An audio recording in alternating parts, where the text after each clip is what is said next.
बिस्मिल्लाहिर्रहमानिर्रहीम, अस्सलाम वालेकुम। मैं गौहर भट्ट सियासत के प्लेटफॉर्म से आपकी खिदमत में हाजिर हूँ।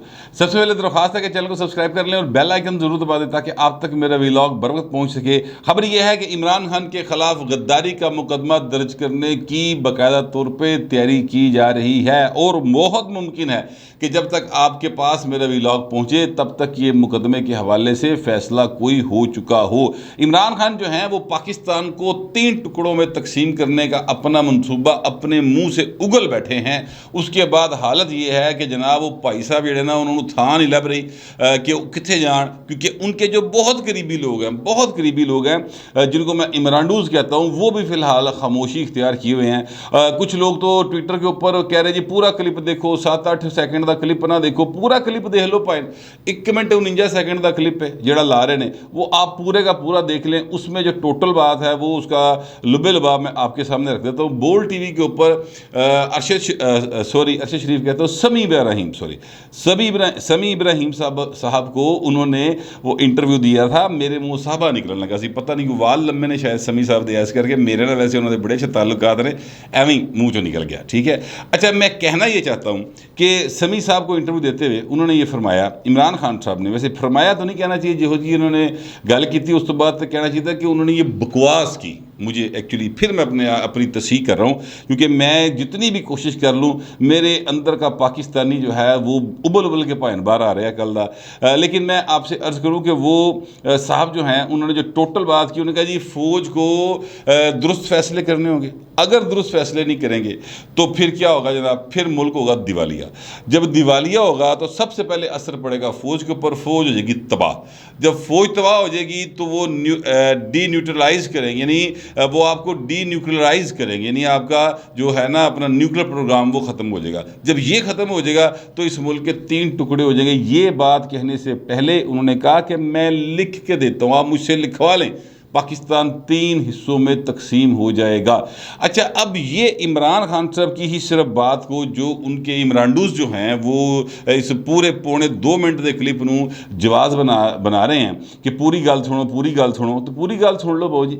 अच्छा, अगर इस बात को ही मैं ले लूँ तो सर पहली बात ही कि फ़ौज कहते जी दुरुस्त फैसले करे। सवाल ये है सर कि फ़ौज दुरुस्त फैसला, सबसे दुरुस्त फैसला फ़ौज का ये है कि जनाब वो ए न्यूट्रल रहे, वो ए पॉलिटिकल रहे, न्यूट्रल रहे। जब वो न्यूट्रल हुई है तो आप कहते हैं कि जनाब तुम तो जानवर हो गए। ठीक है, आपने ये तारीफ बयान की, बार बार की, कल भी की थी आपने। ठीक है, अच्छा तो फिर दुरुस्त फैसला क्या है? दुरुस्त फैसला ये कि जनाब मैनू वज़ीर आज़म किसी तरीके ना ला दो दोबारा, मैनू फिर उत्थे बा दो फड़ के। ये इनके ख्याल में वाह दुरुस्त फैसला होगा, यानी फ़ौज सियासत में मुदाखलत करे, इमरान को कोई इतराज़ नहीं। इतराज़ सिर्फ यह है कि उनके हक में मुदाखलत करे। वो वाला माँ प्यो पर लभदे ने जेड़ा उन्होंने चोपड़ियाँ ते नाले 5-5 10-10 खुआवे लिया के, और इमरान खान साहब जो है ना वहाँ बैठ जाए, सुंजियाँ हो जाए गलियाँ तो विच मिर्ज़ा यार फिरे। याद रखिएगा कि गलियाँ पाकिस्तान नहीं सुंजियाँ होनियाँ, जो पाकिस्तान की गलियों को सुंजियाँ करने के ख्वाब देख रहे हैं ना, इमरान खान देख रहे हैं या उनके लवाकीन देख रहे हैं, जो कोई भी हैं। लवाकीन से मेरी मुराद है कि जो मतलब उनको लाने वाले हैं, ठीक है, जो उनके पालन आ रहे हैं, जो कोई भी पालन आ रहा है, ठीक है, वो सारे के सारे का ख्वाब देख रहे हैं। तो उन्होंने दियाँ गलियाँ सुनियाँ होनियाँ। पाकिस्तान इंशाअल्लाह ताला कायम व दायम रहेगा और आबाद और शाद रहेगा। मैं जो अगली बात करना चाहता हूँ इसी उस 1.5-2 मिनट के क्लिप के ऊपर है कि जनाब ये मुल्क दिवालिया हो जाएगा अगर फैसले दुरुस्त ना किए। तो पाइन दिवालिया ते लैके कौन आया? ये फरवरी में IMF के साथ मुआहदा किसने किया और क्यों तोड़ा मुआहदा? आपने, आप थे ना हुक्मरान, फैसला आपने किया था, तो फिर तोड़ा क्यों? फैसला करके दोबारा कीमत वधी घटाती 10 रुपये, क्योंकि आपको नज़र आ रहा था कि आपकी हुकूमत जा रही है, आपके खिलाफ तरीके अदम एतमाद आ रही है, और आपने उस ड्रामे को रोकने के लिए कि ड्रामा करने के लिए कि जनाब महंगाई भी ना दे गले पवे आना लिया दे तो मैं रवा ना रवा, मुल्क नहीं रहना चाहिए, आपकी ये ख्वाहिश थी। ठीक है, दिवाली हो जाएगा, सबसे पहला असर वो कहते जनाब फ़ौज के ऊपर पड़ेगा, फ़ौज तबाह हो जाएगी। वाह जी वाह, इस तरह की बद्दुआएँ, इस तरह की ख्वाहिशात मेरा नहीं ख्याल कि शेख मुजीबुर रहमान की भी थी, जिस तरह की ख्वाहिशात का इमरान खान साहब इजहार कर रहे हैं। शेख मुजीबुर रहमान साहब जो हैं ज़ाहिर है बांग्लादेश के वो प्राइम मिनिस्टर रहे हैं, सदर रहे हैं, और उन्होंने अपने मुल्क के लिए जो कुछ वहाँ पर हुआ बांग्लादेश में वो समझ लें कि उन्होंने कायदे आज़म सी। चलें इस तरह से बात कर लेते हैं। वो साहब जो हैं उनका कहना ये था कि मेरी कौम के ऊपर पाकिस्तान की आर्मी जो है वो जुल्म कर रही है, तशद्दुद कर रही है, वहाँ पर जनाब औरतों के साथ रेप किए जा रहे हैं। ये इल्ज़ामात थे जो बाकायदा वो लगाते रहे। आज भी वो इस बात पे स्टैंड करते हैं, उनकी पार्टी स्टैंड करती है, उनकी बेटी इस वक्त भी वहाँ की वज़ीर आज़म है, वो आज भी स्टैंड करते हैं। और उस वक्त के क्राइम करने वाले जो लोग थे, जो उनके ख्याल में जिन्होंने ये क्राइम किया था और कि लड़कियों को रेप किया, इंसानों को कत्ल किया, उनको आज भी सज़ाएँ वहाँ पर मिल रही हैं। वो जमात इस्लामी के बांग्लादेश के लोग थे। अच्छा, अब मैं ये कहना ये चाहता हूँ कि जनाब उन्होंने ये इल्ज़ाम लगाया था, लेकिन उन्होंने ये नहीं कहा था कि फ़ौज तबाह हो जाएगी। सर, उन्होंने ये नहीं कहा था, ठीक है, मुल्क टुकड़ों में बट जाएगा। आप शेख मुजीबुर रहमान की आखिरी तकरीर भी सुन लें, उनका आखिरी इंटरव्यू भी सुन लें, बांग्लादेश बनने के बाद भी सुन लें। वो किताब है बाकायदा कि मैं अलहदगी नहीं चाहता था। वो आप इंटरव्यू छपे हुए हैं, BBC की वेबसाइट पे जाएं, वहाँ पर आपको मिल जाएंगे। अगर आप वो किताबें पढ़ना चाहें तो आपको मार्केट में आसानी से मिल जाएंगी, वो सारी की सारी रेफरेंसेस मिल जाएंगे जिसमें उन्होंने कहा कि मैं अलहदगी नहीं चाहता था। 6 नकात थे, 6 नकात के ऊपर गुफ्तगू थी, 5 सवा 5 नकात के ऊपर एक दूसरे के साथ भुट्टो साहब का और उनका कंप्रोमाइज़ हो गया था। एक अद्धा नुकता सी जितने गल फंसी सी और उस दौरान इंडिया ने हमला कर दिया था। ये वो एक्चुअली मैं सारी समरी को समरी यानी उसका सम अप करके आपको उसका खुलासा बयान किया, क्योंकि गल्लां बड़ियां लंबियां ने, शुरू तो पता नहीं कित्थों होंदियां सन 48 तो टुरदियां लगे जांदियां, तो इतना टाइम नहीं है मेरे पास बताने के लिए, ना ही आप ज़ाहिर है बोर हो जाएंगे, हिस्ट्री की बातें हैं। तो मैं ये कहना चाहता हूँ कि उन्होंने भी ये नहीं कहा था। इत्थे इमरान खान यार ये तो तेनों तेरे हत्थां चों मेहंदी नहीं लथी बहू कि तू वज़ीर आज़म पाकिस्तान सा, ठीक है, तो तू नाल ही फौरी तौर पर मुल्क तोड़न की ख्वाहिश का इज़हार करता। वो कहते जनाब दिवालिया होगा, फौज जो होगी उसके टुकड़े होंगे और जो है ना पाकिस्तान को न्यूक्लियर प्रोग्राम से विड्रा करवा लिया जाएगा, वो न्यूक्लियर प्रोग्राम हमारा ख़त्म कर देंगे, ये उनके कहने का मतलब था। तो ये ख्वाहिश किसकी है कि पाकिस्तान न्यूक्लियर पावर ना रहे? किसकी ख्वाहिश है? इसराइल की ख्वाहिश है। अच्छा जी, इसराइल की ख्वाहिश है तो ताडे जेड़े ससुराली रिश्तेदार ने वो कौन ने सर? ये जमायमा किसकी बेटी है बताएं आप जैक गोल्ड स्मिथ की वहाँ पर जाके बाकायदा तौर पर कंपेन नहीं करते रहे कि यहूदी के बेटे की, ठीक है। इसी तरह से फिर अगली बात करें तो आपकी तो सारी ज़िंदगी अमरीका और बरतानिया में गुजरी पाएं, वो किन्हां नाल उत्थे मौजा मारते रहे हो, किन्हां दी कुड़ियां सन सर, ठीक है। तो ये वो चीज़ें हैं जो फिर मेरे दिमाग में बार बार डॉक्टर इसरार की वो बात आती है, बार बार हकीम सेन की किताब के हवाले आते हैं। और मैं कहता हूँ कि मुझे लगता है वो वक्त के वली थे उस वक्त, जिन्होंने इतनी 30 साल बाद होने वाली जो डेवलपमेंट थी उसको उस वक्त भांप लिया था। उनको पता चल गया था कि ये क्या करने जा रहे हैं। इमरान खान को लॉन्च करके जनरल हमीद गुल ने लॉन्च किया था सर, उसके साथ और भी बहुत सारे लोग थे। अब वो दुनिया में नहीं रहे, बहुत सारे जो थे हमीद गुल साहब समेत 2-4 जाने हैं, ये भी है नहीं, हसन निसार टाइप, हारून रशीद टाइप, कुछ चीज़ों का मैं भी गवाह हूँ, ठीक है। इनका मीडिया सेल कैसे बना था, तब हम इकट्ठे ही एक ऑर्गेनाइजेशन में काम करते थे, कुछ चीज़ों का मैं गवाह हूँ। तो जिस तरीके से इनको पाला पोसा गया, इनको जमया गया, पालिया गया, पोसिया गया, पढ़ाया गया, लहाया गया, 3 विआह करा के सारे ऐबां दे पर्दे पा के ते लिया के 72 का प्राइम मिनिस्टर बना के, ये जिन्होंने किया सर, अगर वो उनमें से अगर कोई बंदा जिंदा है और उसमें इमरानडू के जरासीम नहीं है, निका मोटा यूथी होगा तो कोई गल नहीं, वो इंज करे सिर फड़ के सोचता होगा कि यार ऐसी की कीता सी। क्योंकि कोई भी हो वो पाकिस्तान का नुकसान तो नहीं चाहेगा, ये तो कोई नहीं चाहता कि 3 टुकड़े हो जाएंगे पाकिस्तान के।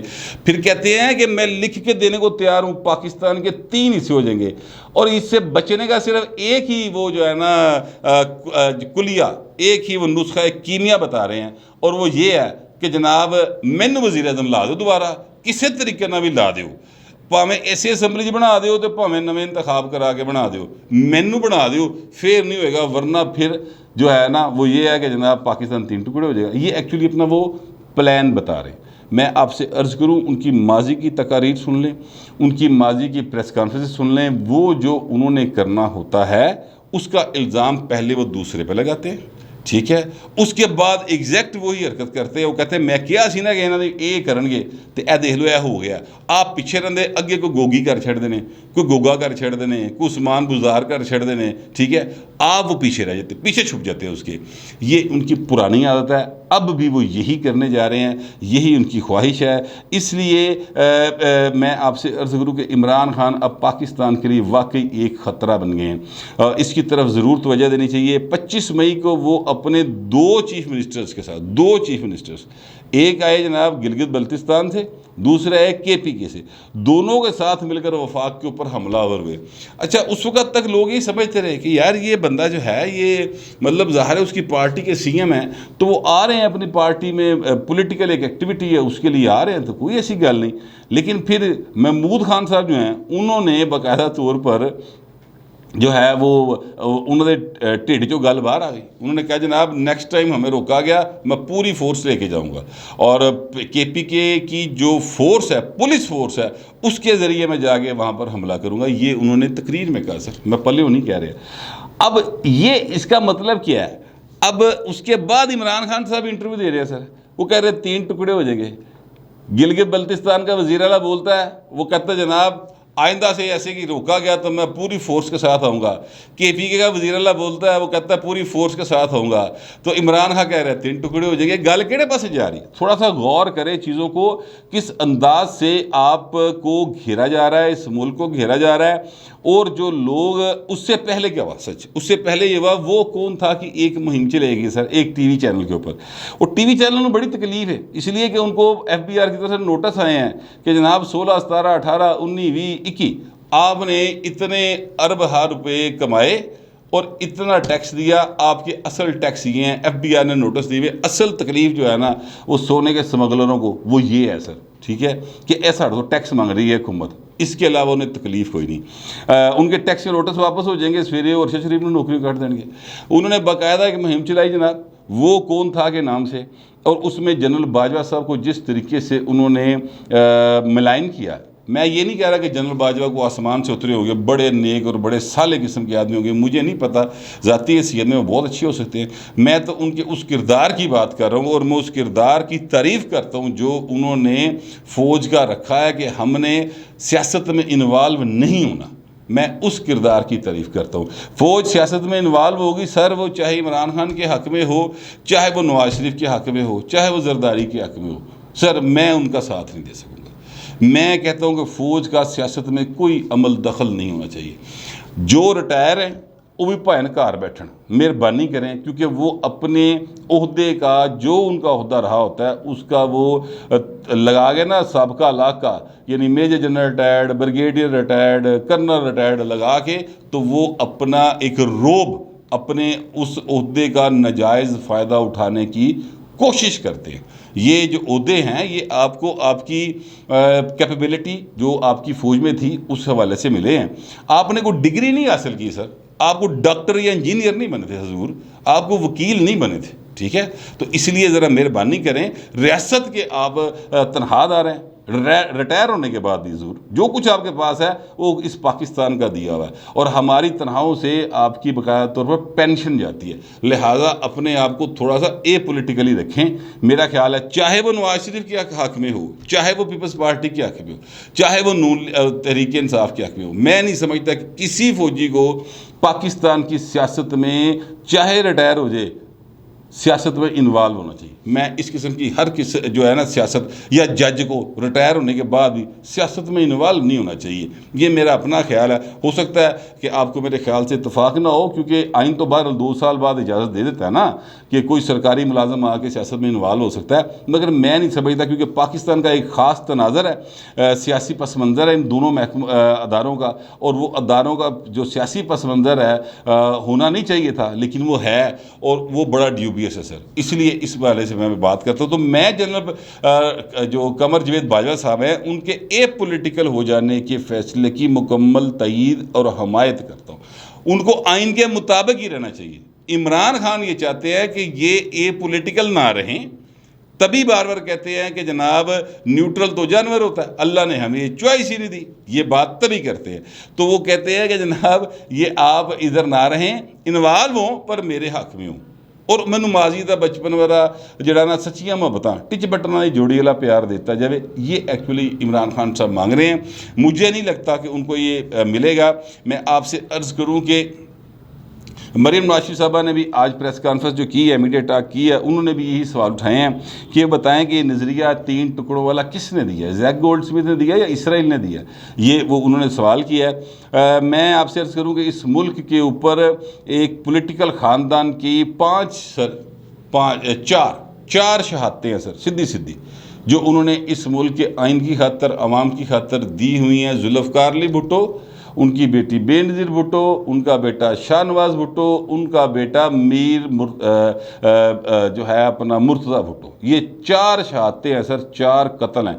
4 दे कातिल अज तक नहीं लभे, ठीक है। इसके बावजूद ना बिलावल ने कहा कि पाकिस्तान ना खपे, ना आसिफ जरदारी ने कहा कि पाकिस्तान ना खपे।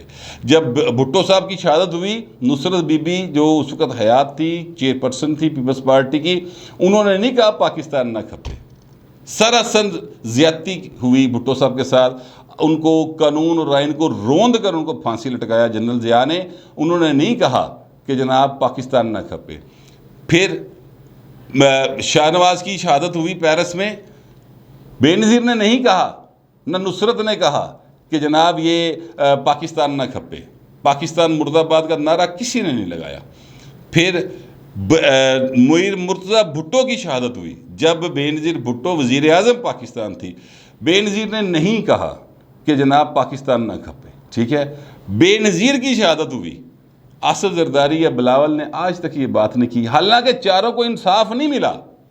चारों की लाशें आज भी पाकिस्तान के जो सियासत का चौराहा है वहाँ पर अपने लिए इंसाफ ढूंढ रही हैं, अदालतों में इंसाफ ढूंढ रही हैं।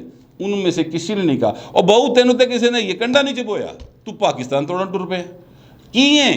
आप क्या हैं भाईजान, आप कहाँ से आए हैं? आपने किया क्या पाकिस्तान के लिए? 24,000 अरब का कर्जा था, आप 42,000 अरब पे करके गए हैं, ठीक है। ये आपकी कारकर्दगी है। डॉलर था 110 रुपये, आप 190 रुपये पे छोड़ के गए हैं, ये आपकी कारकर्दगी है। और बातें आप कर रहे हैं कि अगर दुरुस्त फैसले ना कीते तो जनाब पाकिस्तान 3 टुकड़े हो जाएगा। पाकिस्तान नहीं 3 टुकड़े होगा, याद रखिएगा। पाकिस्तान इंशाअल्लाह ताला अल्लाह के फजल से कायम व दायम रहेगा। इस मुल्क में जो है ना ता क़यामत कायम रहने के लिए पाकिस्तान बना है। ये जिन्ना साहब ने फरमाया था और मैं इस बात पर यकीन रखता हूँ। हाँ, जो ये ख्वाब देख रहे हैं ना सर, उन्होंने पता नहीं कितने टुकड़े हो जाएंगे। सियासी एतबार से मैं बात कर रहा हूँ, ठीक है। कानून के दायरे में लाके चीज़ों को ज़रूर देखना चाहिए, आइन के मुताबिक चीज़ों को देखना चाहिए। मैं हरगिज़ नहीं ये कहता कि इमरान खान को गिरफ़्तार कर लें, लेकिन इस तरह की बातों से जो उन्होंने किया हुआ है वो कानून की किसी ज़ुमरे में आता है तो ज़रूर गिरफ़्तार करें। अदालतें आज़ाद हैं। आज उन्होंने पेशावर हाई कोर्ट से अपनी राहदारी ज़मानत ली है, ठीक है। और ज़ाहिर है राहदारी ज़मानत का मतलब क्या है कि उन्होंने कहीं ट्रैवल करना होगा, इस्लामाबाद आना होगा, लाहौर आना होगा, कहीं आना निकलन तो सोच रहा होगा ना, किसी मोकल ने कहता होना फिलहाल सेफ है निकल जा। ये ਜਿਹੜੇ मतलब तेरे वाले को तवीज़ धागे होए सन, उन्होंने मोकल असी कोकाब दी पहाड़ियों से भेजते, तू निकल जा, ठीक है, पतली गली से। हो सकता है इस तरह कोई बात हो, तो वो इस तरफ उन्होंने राहदारी ज़मानत ली है। तो खान साहब ये आप अदालतों में पेश हो, अपनी ज़बान को कंट्रोल करें। मंसूबा आपने अपना बता दिया है, अब आपके सर के ऊपर ये गुफ्तगू सारी ज़िंदगी जो है ना आपके पीछे ये म्यूज़िक ही चलता रहेगा सर। ये वाला ढोल ताडे मगर खड़कता रहेगा। जहाँ तक ये बात है कि पाकिस्तान दिवालिया हो जाएगा, पाकिस्तान को दिवालिया होने से बचाने के लिए हुकूमत सर तोड़ कोशिश कर रही है सर। इमरान खान साहब ने IMF के साथ वादा खिलाफ़ी की, उस मुआहदे पर अमल नहीं किया जिस पर ख़ुद इनकी हुकूमत ने साइन किए हुए थे, जिसके नतीजे में IMF होगी नाराज़। उन्होंने कहा कि बाबू जी पहले जाके उस मुआहदे पर अमल करो, उस तो बाद अगली गल करो। चीन, सऊदीया, कतर, UAE, तुर्की, जितने भी ममालिक हैं उन सब ने कहा कि IMF से NOC लेकर आएँ, उसके बाद हम आपकी मदद करेंगे। ये सब की तरफ से जवाब आ चुका है, इसलिए दोबारा IMF के बूहे पे गए हैं और फिर उन्होंने कहा कि इस पर अमल करें। वो अमल दरामद शुरू हो गया। बिजली के बिल बहुत ज़्यादा बढ़ेंगे, बिजली की ओवर बिलिंग बहुत ज़्यादा हो रही है। वैसे ये दरमियान में बात आ गई, मैं आपसे अर्ज़ करूँ इस बात को पर पूरा एक व्लॉग बनता है, जो कुछ यहाँ पर लगाए गए इमरानडूज कर रहे हैं। चले अगले व्लॉग में मैं फिर शुरू में इस हवाले से बात करूँगा, मैं बताऊँगा कुछ हक़ाइक़ इस हवाले से भी। बिजली की कीमत बढ़ेगी सर, पेट्रोल की कीमत बढ़ेगी, खाने पीने की अशिया की कीमतें बढ़ेगी। इस सब का ज़िम्मेदार जो है ना, सब का ज़िम्मेदार वो इमरान खान है।